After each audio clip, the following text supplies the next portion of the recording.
বিশ্ব সংস্কৃতির পথবাসা। আসসালামু আলাইকুম ওয়া রাহমাতুল্লাহি ওয়া বারাকাতুহু। প্রিয় বন্ধুরা, আশা করি আল্লাহর অশেষ মেহেরবানিতে সবাই ভালো আছেন। বন্ধুরা, হযরত শুআয়ব রাদিয়াল্লাহু তাআলা আনহু থেকে বর্ণিত, নবী করিম সাল্লাল্লাহু আলাইহি ওয়াসাল্লাম ইরশাদ করেছেন, মুমিন বান্দাগণ জান্নাতে প্রবেশ করার পর আল্লাহ পাক তাদেরকে জিজ্ঞেস করবেন, তোমাদের কি আর কোনো চাহিদা আছে যা আমি তোমাদেরকে আরও দান করব?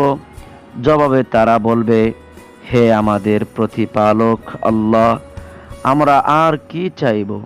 আপনি তো আমাদেরকে যথেষ্ট দান করেছেন। আপনি আমাদের চেহারাকে উজ্জ্বল করে দিয়েছেন। আপনি আমাদেরকে জাহান্নাম থেকে মুক্তি দান করে জান্নাতে প্রবেশ করিয়েছেন। রাসূলুল্লাহ সাল্লাল্লাহু আলাইহি ওয়াসাল্লাম বলেন, তাদের এ জবাবের পর আল্লাহ পাক নিজের বান্দাদের মধ্যকার পর্দা উঠিয়ে দিবেন। ফলে তারা মহান রব্বুল আলামিনের দিদার লাভে ধন্য হবে এবং ইতিপূর্বে প্রাপ্ত যাবতীয় নিয়ামতের তুলনায় আল্লাহ পাকের দিকে তাকাই তাদের কাছে অধিক প্রিয় মনে হবে।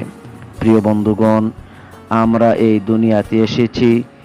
এই পার্থিব দুনিয়ায় আমরা যদি আল্লাহ তাআলাকে রাজি খুশি করে আমরা যদি এই দুনিয়া হতে বিদায় হতে পারি, তাহলে আল্লাহ তাআলা আমাদেরকে আল্লাহ তাআলার নাজ নিয়ামত ভরপুর জান্নাত দিবেন এবং সবচাইতে শ্রেষ্ঠ নিয়ামত আল্লাহ তাআলার দিদার আল্লাহ আমাদেরকে দান করবেন।